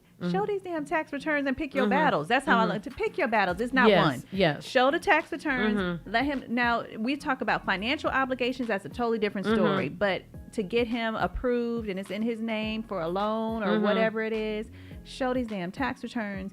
Let's be done with Right. it. You And know? also have a conversation. Yeah. Like why? What's missing? in What's this? going on? What's going That's on? her responsibility. Yes. Yeah, but it's also his because he may The not have laid husband. the groundwork. I'm talking about not the kids' Not the kid, but the responsibility. husband. Yes. the husband. Oh no, The husband. he The got to husband- get it together. The He's husband got to hasn't pull it laid the together. groundwork in order to set some boundaries because when my sister lived with us for a period of time, we had a big basement. So her and her 4 kids. 5 kids were living with us for about 6 months. And my niece, who I never had problems with, I don't know what was going on with her, but she thought she could walk in my house and walk around my house and not speak to me. Mm-hmm. I told my sister, I said, you better get her. Yeah. And I said it and so my niece could hear me. You better get her because what she's not going to do is live in my house rent free and not speak to me. Yeah. And I ain't done nothing to her. Yeah. Right. You know what I'm saying? Right. So I definitely understand the disrespect. We're not going to do that, but we Yeah. do need to get to, I'm at least going to have a conversation Yes. with you to see what's going on. And then if you continue, then we got a problem. Yeah, because we did that with our kids. Like when my husband's children would come over, which is our kids, they felt it was a vacation. So they're like, we shouldn't have to clean and do dishes. And I'm like, no, honey. Everybody Okay. needs to fix beds and have a, not a we chore, doing this, but we're right. going to clean up after Right. ourselves. And so he had that conversation with them. I didn't go and be like, this is what you're going to do. Right. So like my husband says, the husband has to set the tone. the tone and the standards. This is what goes on here, son, because a lot of times husbands feel bad that they're no longer in that household with that family. Mm-hmm. Or was that the last one? No, you got one more. All right. Plus, I want to address a comment that came over. Somebody said, who was that handsome guy behind My Michael? husband. Nope. Oh, behind Michael, Michael? Oh. yes. It's Michael. Oh, this Michael, you know what? I mean, they can see me, so I mean, Wow. you know I got it going on, Syndy B. You got it going on. You already know. Mice. You already know. I have it can't going on. stand He has a him. ring on. He has a ring on. Oh, 20. How long is it? 20. 26 in November. 26 and happily. Congratulations, my Thank brother. you. Yes. And All right, happy. So here Shout we out go. to Tasha. Here we go. I think you just addressed this. How do you know if you married the wrong person? Michael, have you been married before? Yes. All right. Okay. How many Yes. times? How many Once. times? Okay, Once. okay. Once. Wrong person. Once. Because so remember when you said that the sister came home and did all the work and Yes. that was me. Okay, gotcha. That was me. Took him to school, fed him, washed the clothes, did all the bottles, everything. Wow. Did everything. And so you know when you know. Yeah, you know when you know. You know when you married the wrong person because it'd be like It's stress, man. you say to yourself, dang, why didn't I listen to my family? Crystal, how many times you been married? Tell the people. This is my 4th marriage, but this is the one that God has for me. So everybody needs to Amen, know Michael Durham is off limits. How does one know when you married the wrong one? Well, I didn't know. I didn't know until I got out. And then when I got married again, I thought that was the right one. Sure. You probably rushed into it. Did you rush I into it? probably about a year. Yeah. But what it was, it seemed it was such the opposite Okay. Oh. of what I had. Okay. So I thought, oh, cool, this got to be great. Sure. Preacher, church, all of this, God, fearing. Great the first 5 years. Right. Gotcha. Then 7 hit. Bam. Then I got married again. But the 3rd time I knew it was just because he went through hurt. I went through hurt with different. He was married several Sure. times. I was married a couple of times. We felt like we come together, we won't hurt each other. Mm-hmm. For me, I've been married. It'll be 12 years this year, I think. Mm-hmm. But I was married one time before in my early 20s, 22, 23, something like that. And as I definitely married for love, for sure. So nothing like that. But I just remember our personalities just clashing so much. And our ways on life. He was definitely like the caveman mentality, with all of that, just to sum it up. But I just remember one day feeling like, till death do us part. Like, I just remember just thinking that. So, but divorce wasn't on my radar because I didn't grow up around divorce. Right. And even though my dad remarried who he remarried, who I consider my mom, she was still in my life since I was 4. So, and then my whole community, we just we didn't see that. You know how it was back then. Yeah. So I didn't even think that divorce was an option, you know, especially being that young. But I just was like, I can't do this forever. You know, I just can't, you know. And then at some point I realized, no, divorce is an option. Yeah. You know, Yeah. but that's how I just remember feeling like, where the light at the end of the tunnel? Yeah. I don't see it Yeah. at all, you know. And like I said, I didn't know until we're doing purpose together, you know. And so that's when I'm like, wow, I married the right person. Right. So if you're feeling like you're not with the right person, then there needs to be a conversation. Absolutely. There needs to be a conversation. Get out. Because he's probably feeling the same way. I'm with this woman and I'm stuck, you know. Right. Exactly. All right, that's the last one. We don't condone divorce. We're not pushing divorce. No, never that. I wouldn't wish divorce on my worst enemy, to be honest with you. I definitely wouldn't. But you'll know. You definitely know. You'll know. Okay, but just try to pick the right one at the right time. How about that? All right, y'all. That's What Would Sin Say. When we come back, we're going to dive right back into our conversation. And I want to talk about, since we're talking about all this, what would Sin say and all of that, how does your past show up in your relationships now? And how do you, when you're in a healthy mindset, there's still triggers, though. We still have triggers, and how do we address those? I want to talk about that when we come back. Make sure you stay tuned in and share. You're listening to The Unbroken Experience with Syndy B on Power 108.9, and we'll be right back.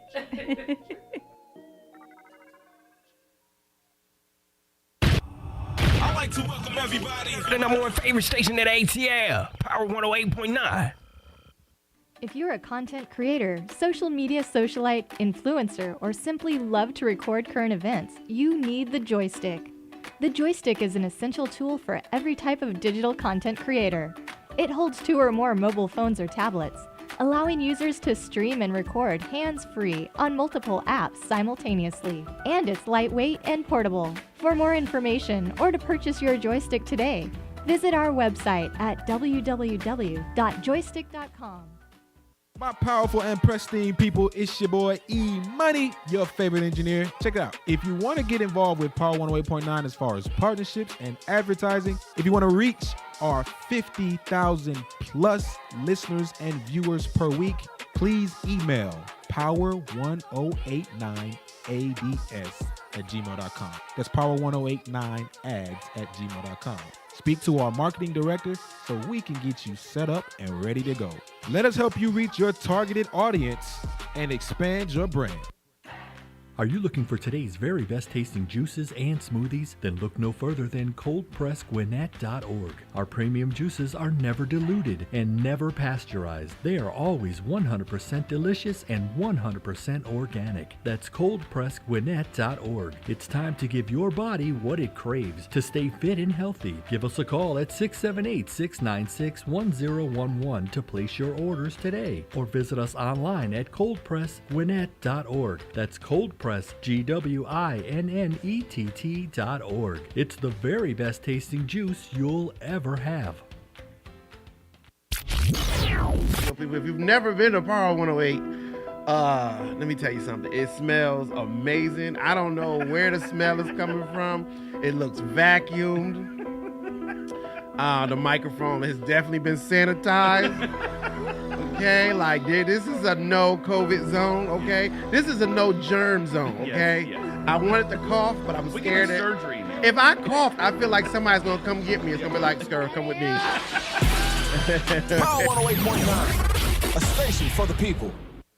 Mental health awareness. Let's make our mental health a priority. This is Dr. S, and you're listening to Power 108.9. Welcome back. You're listening to The Unbroken Experience with Syndy B on Power 108.9. I have my special guests in the building, my nonprofit favorite couple, the Durhams, Michael and Crystal. Say hey to the people. Hello, people. Hey, people. All right, so let's get back into our conversation, business and relationships. So we we've discussed, we've all been married before. Mm-hmm. We won't count the number of times but we've all had our experiences, right? Correct. Crystal, you've talked about, on your social media and things like that, you've talked about some of the trauma that you've experienced, and we all have it, have it in some form or fashion, whether it was from our parents, whether it was from siblings, whether it was from dating, whether it's from life, all of those kinds of things. We all have our own traumas at various levels. When you all look, and Michael, I'll start with you. When you look at your past relationships, whether they were with your, rooted in your childhood or past marriage or in between, how did that affect you leading up to meeting Crystal, and how you bring that into your life now? There's a lot of ways I can answer this. Answered right. You know what? You know what? Well, my past relationships led up to, for instance, I'm gonna go back a little bit. Yes. Met this young lady when I was in high school. Okay.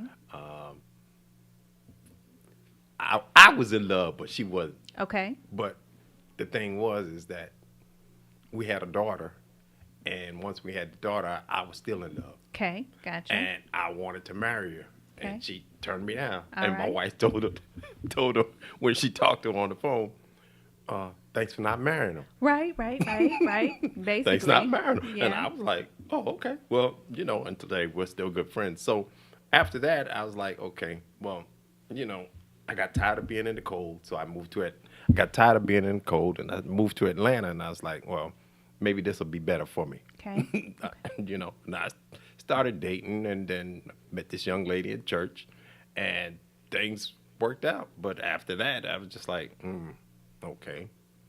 And a friend of mine said, you got to know when you got to be sick and tired of being sick and tired. Sure. So after that, after so much was going on in the marriage, I just said to myself, okay, God, you got to you got to make a way out of this. Yeah. And if this is not the person I need to be with, let me know. Okay. And he let me know. He will do that now. He let me know. He's like, well, it's time for you to move on. Right. And I was like, okay, I'm going to make that decision and just move on. Okay. All right. Then when me and Crystal met in 2012, the rest is history. That was it. The rest is history. You know what? He fell You in will not love. smile that hard. You will not do that. He fell in love. You know what? All right. So let's talk about you.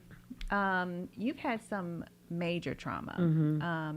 Briefly kind of touch on some, not necessarily the details of it, but just some of the things that you've experienced. Because I know in a recent, I think, interview, maybe a podcast or something, you talked about anything traumatic in life that could happen to you. Yeah. So I was molested as a child. I was raped several times, kidnapped, physically, mentally, spiritually abused. I was homeless. I was an alcoholic. I was on drugs. Okay. So I went through a lot.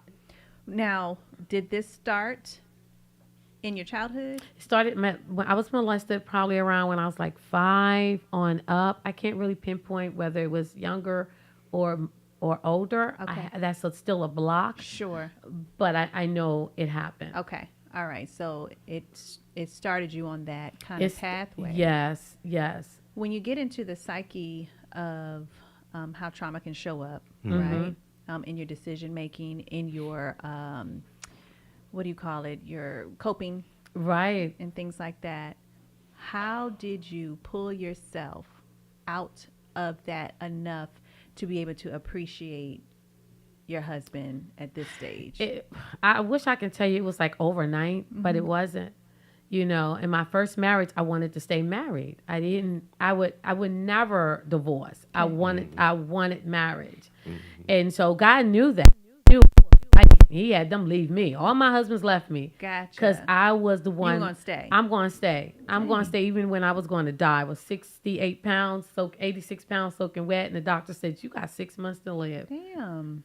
Because I was emotionally wrecked up. My nerves was messed up. I was, couldn't hold food down. I was just, it was a wreck. And so God had to literally move them out my way. And even when I married my second husband, you know, I was going through so much. We had a church, you know, we're doing this ministry, and here I'm feeling this way about this sister that's sitting next to me, running with me, hanging with me, you know. But if I speak about it, I'm a rebellious woman. Sure. You know, I'm the woman who tearing him down. I'm the woman doing this, and always pushed it back to my past. Because your first husband did that, you think I'm doing that. Yeah. So it made me think I was crazy. Sure. So I went through a whole lot of suicide attempts. Thank God that I'm here today. Yeah. So trying to drown that out and still trying to do ministry, right? Still trying to just stay faithful. And I told God, I said, look, God, you're going to have to do this because I don't know how to do this. I don't know how to fix this. And God exposed it, and he left. He ran. I ain't seen him till the day. Wow. You know, he ran off with the woman. I ain't was seen like, him I since. got to go. He got out of Dodge, you know. Did it hurt? Yes, it hurt. Sure. You know, because here I am. I'm in the ministry. You know, I have my children who he was like a father figure to them in their lives. His children were my children. You know, we were big in the community, you know, so we were doing a lot in ministry. And so then to come out of that and go into another relationship. So each one of them had their trauma, but I didn't realize how trauma I was, right? When I moved to Atlanta, I was like, the heck with men. I won't go on the women. Not saying anything about doing that, but I was like, so just want to get that clear. I was like, I'm just going to do me. But what I realized is that I never knew who I was. Yeah. You know, I had no idea. I went from my mama's house to a man's house, then from a man to a man's house. So I had no clue. My self-esteem was messed up. I was all over the place. My trust level was off. I didn't trust a man. So I was like, I'm just going to do me. Sure. And I told God, give me a minute. Okay. Just give me a minute. I'll go to church every Sunday and I praise you, but give me a minute. But don't let me go too far where I can't get back. That was your conversation? That was my conversation with God. That reminds me of a conversation when I was going through my separation and divorce. And I am one of those, and I never really shed tears about that, even though I was clearly broken, you know. Yeah. But, you know, I remember I'm in my early 20s at that time. So it was just, let's just go to the club and drink. Right. Right. You know, like, forget the sours and the juices, just vodka on the rocks with lime, you know? I understand. And I had no appetite. All I would consume was ramen noodles with all that sodium and liquor. Now, I wouldn't get drunk or anything like that, but that was because I could not stomach real heavy, you know, food. And I remember one time, two occurrences. One of my very close girlfriends, she was like, everyone's letting you just kind of, you know, your friends are just like, well, this is what she want to do. Like everyone's kind of walking through eggshells because we're young. They don't know how to advise me. Right. You know, Right. nobody's been married. None of my friends were married at that time. So, because I got married young. So I was the only one. So nobody knows. They're like, oh, yeah, sure. Have another drink. You know, like they don't know. You know, it's like, drink it away, you know. But my girlfriend told me, she was like, are you taking time for yourself? And I said, no. I was like, no. And I had no intentions of doing that at the time because that meant you had to face, you know, face the pain, reality. right? Yeah. And the big one was when I realized me not facing the reality, me not facing the pain of it was like derailing me so far off my path that I actually realized it, you know, one day. And I was like, Lord, just drag me back because I told him, I was like, I don't have the strength. Like I knew I wanted to get back, but I just didn't have the strength to get back. If you can just lead me to the water, I will do the rest. But just you got to carry me at this point. Because I sought a counselor because I was just gone. I was just gone because, like she said, I'm a fighter. I'm gonna fight for my marriage. And that's what I was doing.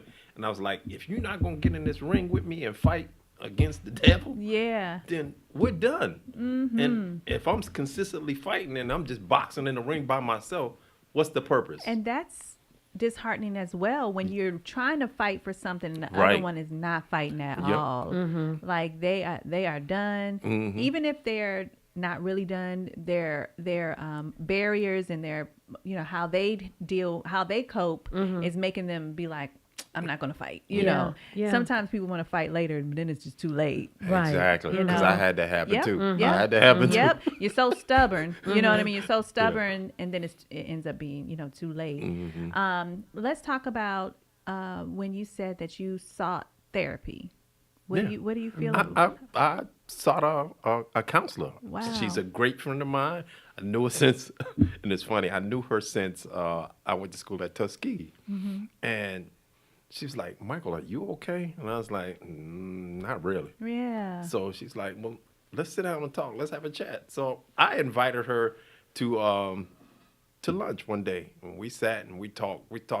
I was late getting back to work. We sat there and talked for about 2 hours. You probably needed that. Yeah. And she's like, well, Michael, if there's anything I could do, you just let me know. She guided me through. She's like, gave me all the necessary items that I needed to be better and to get over the trauma, because, like you say, when you get married, you want it to be forever. Yes, that's why I don't wish divorce on my worst enemy. Right. Because I remember, even though I knew I was unhappy and miserable and could not, even though I like to make it clear, I did love him very, very much. It was just our interactions with one another. It could not carry on. It was very toxic. And even though I knew I didn't want to be in there, or I knew I was, miserable, I didn't know what was on the other side of that. Right. I had no plans of being back on in being these the streets. day-to-day. I did not. I was like, well, what do I do now? Because my identity was tied up into us being united and we conquer this world together. Yes. So then it's like, oh, well, what am I supposed to be doing again? Right. Because we were building stuff. This was my first step in the entrepreneurial world. It was on the real estate side, but it was like my first. We were learning together, right? And so then when I'm leaving, I'm like, I'm just gonna work a 9 to 5, because then it's like you go back to almost like the last thing you were doing before y'all met, which was a 9 to 5 for me. I wasn't working a 9 to 5 then.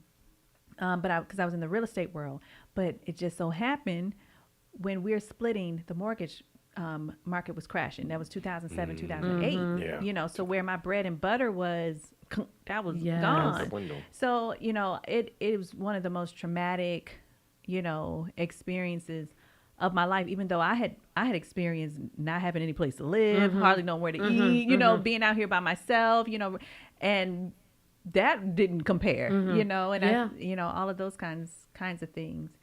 Crystal, when you think about what was that, I know you said it's not overnight, but what was that? I know for me, for example, when I got pregnant with my son, that was it. Yeah. Because I just remembered all that I had experienced in my whole entire life, and I said, I refuse to bring my child into this world below ground zero.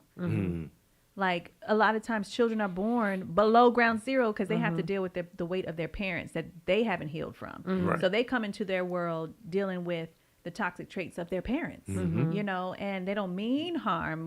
Some do, but some, they don't mean harm, but they haven't healed, because we didn't talk about that, in the Black community, when we were coming up. So you just pass down trauma, from generation to generation. I refused, though. And so I went on my healing journey at that time to make sure that I forgave everyone that I needed to forgive. And because I was like, if he fails in life, it won't be because of me. Right. You know what I'm saying? So I know it wasn't overnight, but what was that thing? So it was different. So throughout each time, God was revealing different things to me when I was ready for it. Okay. So even during the pandemic, I went through some things. Okay. And so it was different times. But when I felt that I was whole, is when I was able to talk about it. I had forgiven everybody that had hurt me. I was releasing all of that. I was coming into who I was, and I like who I was. I was like, I'm a bad mamma jamma, So I was like, that's how she be acting out here. Okay, I know. Trust me. I was like, because I was told I was ugly. Okay, I ain't have this, I ain't have that, and so once I realized that, hold on, I'm beautiful. God called me beautiful, and so coming into myself and realizing that God created me. You know, and everything that I went through, he knew I was going to go through. Not knowing he was going to use me in the nonprofit spectrum, you know, to help other women, help youth and everything. But I knew it was for a purpose, even if it was just to stand before and stand out and scream, Jesus delivered me. I knew it was for a purpose. And so when I knew that I was completely whole was when I was actually sitting down at the table with him.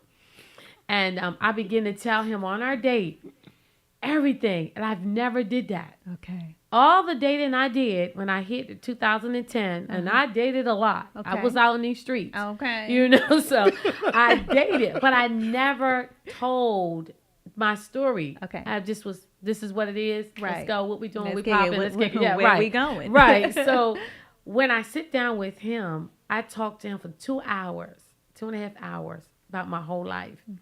And then I said to him, I said, if you decide to date me, you're getting a whole, complete woman. Okay. I'm healed. Right. From everything that God needed to heal me for right now. Not that I'm perfect. Sure. And there's still things he's going to take me through. Right. But if you decide you're going to get you a whole woman, and I'll tell you that. I told him that. So I knew that I was ready for marriage. And I started slowing down in my life too. I was like, I'm done. But, you know, then when the other kids came, that really slowed me down. Okay. But that's when I knew. Do you know, or do you all both know, and it might look different, each other's triggers?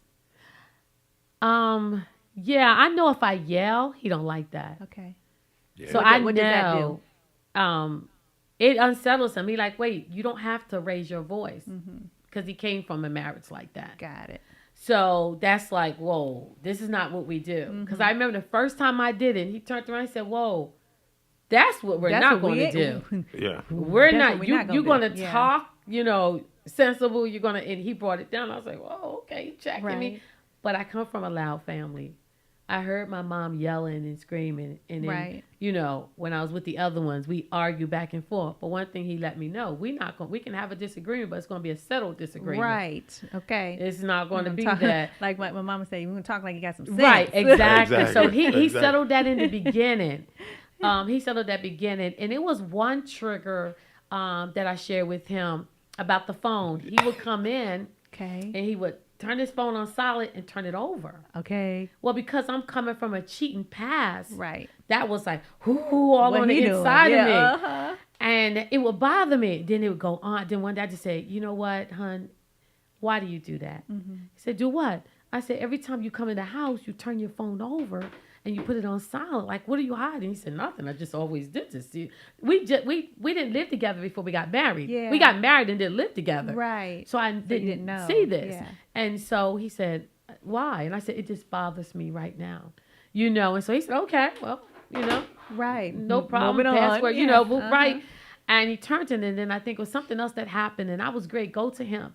And the Lord told me, he said, no, that's what you need to deal with. Okay. That's your trigger. Okay. Don't put your trigger on him. You need to deal with why this is bothering you. Sure. And so when I dealt with that, I was like, okay, Lord, you know what? I'm not trusting and all this kind of stuff. I need to get rid of that. I forgive. I let go and I trust this man. And I had to put that out in the atmosphere. So he can go for hours and I ain't got to worry about picking up the phone, wondering about where he at because that was my trigger and I dealt with that trigger. Absolutely. So, yeah. What were you going to say? No, because she knows, because we was out one night. We had been married for probably about a week or so. And we went out to dinner at... Oh, I was going to fight then. But real feisty over here. We went out to dinner and we're standing at the bar and she's chit-chatting and she's talking to some girls that she had just met about the nonprofit. Right. And some sister comes from around the bar, comes over me, taps me on the shoulder. It's like, can I get your number? And I'm like, excuse me? Right. She's like, yeah, can I get your number? I said, my wife's sitting right here. She's like, and? And I'm like, nah, we ain't doing that. I was like, no. And I tapped her and she's like, where's she at? Where's she at? Ready to go. I was like, oh, no. He said, I'm with my wife. And I heard him say that. So I looked and I turned. He said, that sister just came over. And I said, really, girl? Like, really? Right. See, I will fight you for this one. Right. You know, you can have those other Right, husbands. right. But this one, we going to fight. The girl's like, well, what's happening? I said, just try to pull up on my man. Yeah, everybody know I don't play by my husband. Right. And I feel the same way. There's never been a time in me. Now, if I'm being disrespected by him, I'm not about to fight anybody for him. Exactly, right. But if you come over here in Right. my space, okay, and try me and my husband, but my husband, he will do a 360 turn on you in a minute. We were for his birthday. So his boys took him out to to a couple places, and they ended up at the cigar lounge. And so then I came up there later in the night, and so we ended up shutting the place down. They were just talking. They, you know, the men, I realized when they get older, they talk a lot of business, and so they were just playing pool, whatever. This woman, she was lit. She was drunk. And she came up and she reached up. She didn't even ask nothing. Like, it wasn't about, do you have someone with you? It was the fact that she was about to hug on him. You know, like she was like, so he said, shoot, shoot, shoot. He turned around. And then she went to him again to like really aggressively. Right. And then that's when he was like, I'm married and my wife is here. And so she was like, I was like, I'm not, because I know she's drunk. So I'm not mad or nothing, but yes, I'm here. And she was like, I can't hug him. I was like, no, you may not. No, you may not. Why? And then she was like, well, can I hug you? I was like, no, you may not do that either. Right. Like, fam, get it together. Yeah, I don't play by my man either. But if he was out acting crazy, you can go with that. But he don't act like, he don't, you know, doesn't disrespect me or anything. But I do, when it comes to triggers, he doesn't have like many, and you know, he probably has one or two, and same with me, but mine are more profound. You know, because I did come from an aggressive marriage, you know, both verbally and physically. The difference with me is when it comes to physical abuse, I was fighting back. But then when I realized that if this man really wanted to take me out, like he could take me out, right? And I'd be in the hospital. So I was like, at one point, one day, when he's tired of me fighting back, he gonna take me out. Yeah. You know, so it was like, all right, let me, you know. But when it comes to raising your voice to me, an aggressive tone or a dismissive tone, it's gonna be a no for me. Yeah. But the thing that I love about my husband is that he understands what the trigger could lead to. Right. And it's not me. I'm not about to fight nobody. I ain't about to do all that. But you will come home and this whole house will be empty. Right. And my phone will be disconnected and you won't find me or our kids. Like, I go to the extreme. Like, it ain't about to be fighting. I'm not about to throw no hands with nobody. You come home and I would have been smiling at you all day. Like, just smiling, hey, have a great day. But he knows your triggers. Yes, he and does. I think that's important to communicate that. Yes. Because if you don't, how would your spouse know? Not push the button. Not push the button, Not push the right. button. Not push the button. Because had he been like, well, I don't care what you think about, Yes, and I'm a turned it grown-ass over, man, then you know, now yeah. I'm thinking, oh, there's that trust. Yeah. He's doing something. So now the trigger becomes on top of a trigger. Yes, just a bit much. Just, yes. You know. Communicate. When do you know her triggers? No, not really. A dirty house. Yeah. If my kids. I saw on one of your TikToks or something, you were like, cleaning is therapeutic. I was like, how? Yeah. It is. It's just been 3-4 hours clean. Now, don't get me wrong. I like a good That's straighten one place. up. Like, I like That's a good the organ. bathroom. Like, I love to organize, Yeah. and then you look back, you're like, you know what? No. That was great. No, but you clean. I clean. Yes, like she the clean. old school Yeah. clean. Yeah. People, my children pay me to come clean their house. I clean. I wish my mama was like I that. clean. Yeah, My mama see. had I go do us it. cleaning the Yeah. house. I think if I get into that, when I get into that space, I'm just in my thoughts. I got my music on. I'm listening to something. I can be in my bathroom for 2 hours, just cleaning it. And she I'm has. straightening it. I'm She organizing. has. I'm redoing stuff. She has. I mean, I would like that. Like, I would like that to be on the receiving end. Yeah. I of moved that, 3 but- bedrooms in one day. I switched everybody around in the house. Yeah. This last week. Yeah. She said just last week. Thursday. Well, Like- that's different than cleaning. No, that because was- I'll do that. You Yeah. know, I did that when I was pregnant. Yeah. My husband, he was working. I was like, I need this big dresser moved from one room to Yeah. the other. You Yeah. know, and I'll do that. But the type of clean. cleaning that you do, Is- baseboards and Yeah. crevices in the corners and Yeah, that's her. I- That's her trigger, too. cleaning. I love to clean. Yeah, if it's not clean, I come in and I'll be like, why? Is this not done? So you want him to do it too? No, to your no, life? my okay. children. I do. My children been taught to clean since they were 7. Yeah, I do our bathroom like she does okay. our bathroom. Gotcha. No, Gotcha. no, he clean. Oh, he's real clean. His stuff is folded, neat, and everything. That's why I married him, because he do his own clothes and he cleans. Ooh. I'm just thankful my man cook, honey. Right. He will wash them clothes, but they won't be folded. Listen, no, he folds everything. His drawers are neater than mine. I love it. But y'all talking on the surface though a lot. I'm gonna tell y'all. I don't know how to go down deep. Like I'm not gonna take you deep. I'm not gonna take you deep today. But y'all gonna come back and get deep. Y'all talking real surface. I don't know. And what, y'all can really change. now. Y'all can really. It's gonna be time to go in a minute. But y'all have such a story, one, and such a connection with one another, and such a purpose and such a duty. They got to get to that root. But we ain't gonna do that today. Yeah. It'll be another day. Okay. I just didn't know. Okay. That's all right. That's all right. But no, when we come, we're gonna take a break. When we come back, I want to get into these TikToks. I want to, the TikTok reels, whatever it is, because baby, I mean, I'm like, whoo. I did one TikTok today. Reel today, and it about took me out.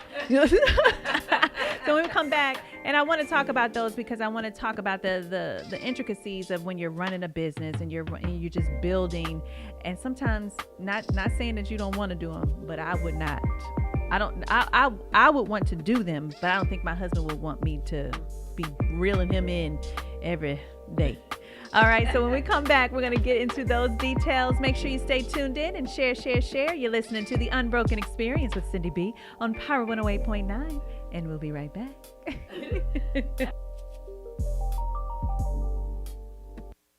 My powerful and pristine people, it's your boy E-Money, your favorite engineer. Check it out. If you want to get involved with Power 108.9 as far as partnerships and advertising, if you want to reach our 50,000 plus listeners and viewers per week, please email power1089ads@gmail.com. That's power1089ads@gmail.com. Speak to our marketing director so we can get you set up and ready to go. Let us help you reach your targeted audience and expand your brand. Question: what's the only station where you can get R&B, hip hop, pop, and talk radio? Time's up. Power 108.9, a station for the people. If you're a content creator, social media socialite, influencer, or simply love to record current events, you need the joystick. The joystick is an essential tool for every type of digital content creator. It holds 2 or more mobile phones or tablets, allowing users to stream and record hands-free on multiple apps simultaneously. And it's lightweight and portable. For more information or to purchase your joystick today, visit our website at www.joystick.com.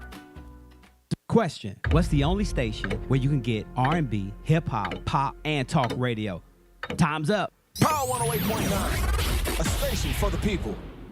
Yo, what's going on, y'all? This is Malik McFadden, and did you know that you can listen to Power 108.9 24/7? Just visit the website, power1089.com, or simply say, Alexa, play Power 108.9. Yeah. Welcome back.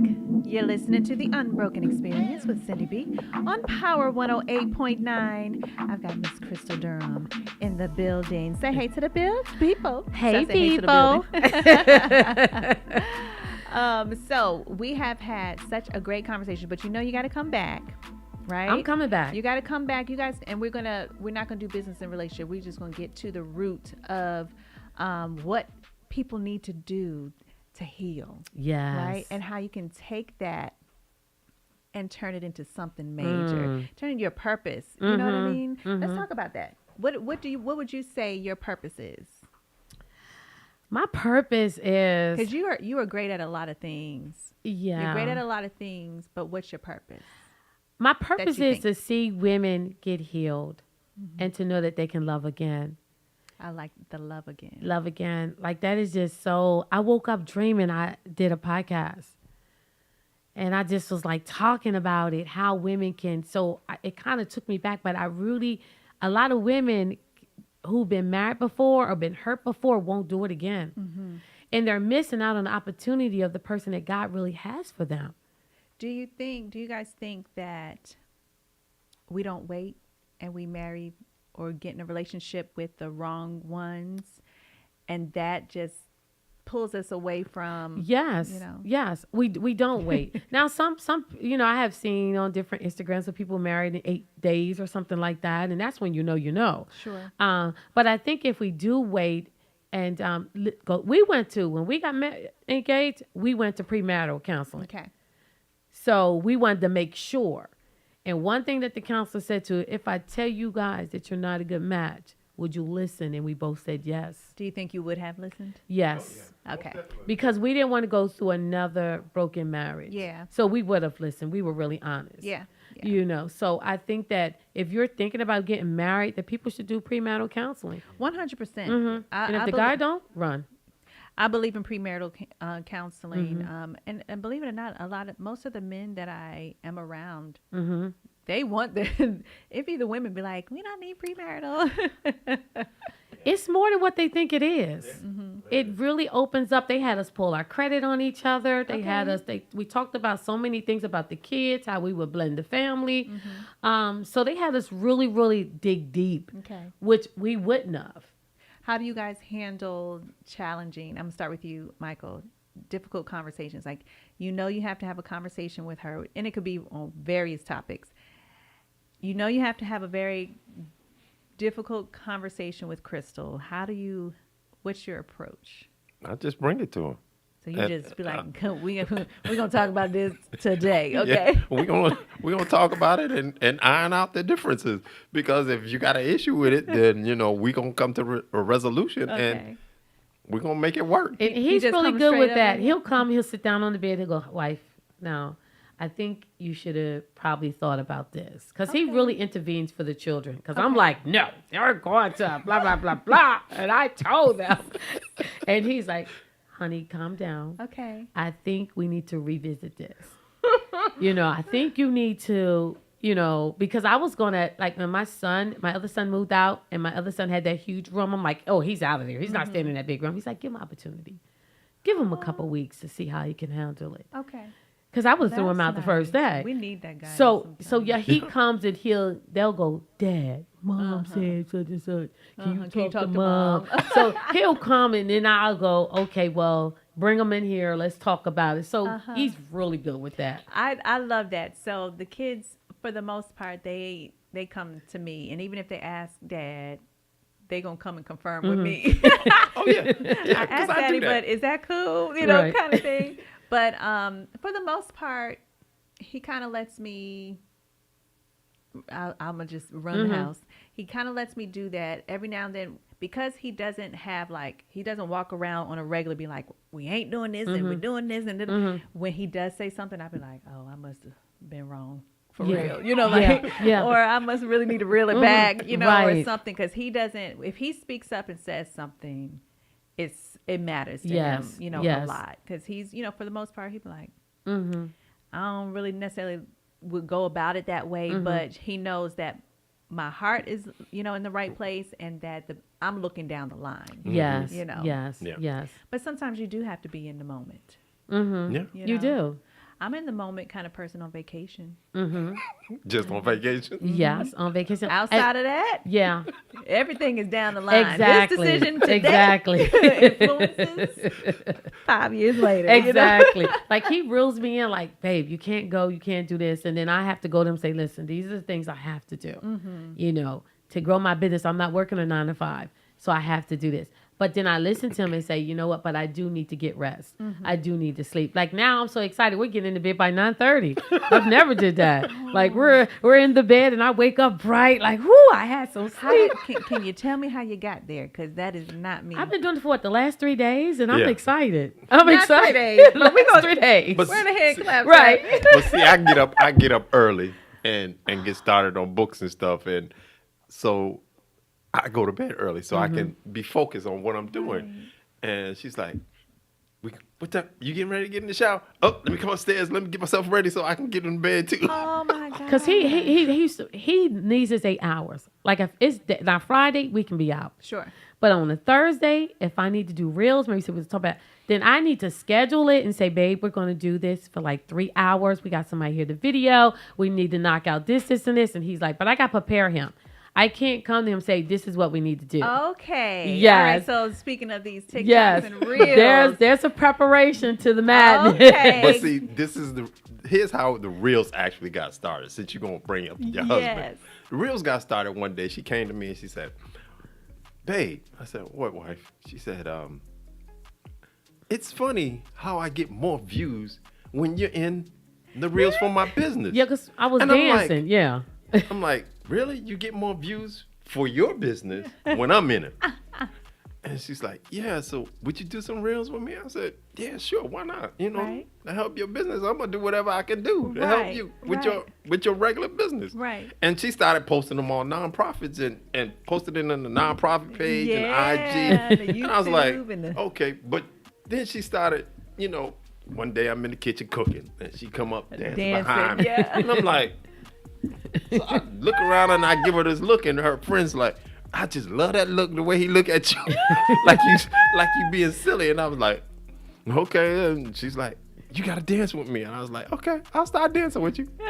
And that's how it all came. Wow. And we used to always, anyway, run around the house and play and dance and stuff. And even our kids coming up, they say, get a room. Yes. Why y'all always doing that? And so for us to dance and act silly was what we were already doing. Right.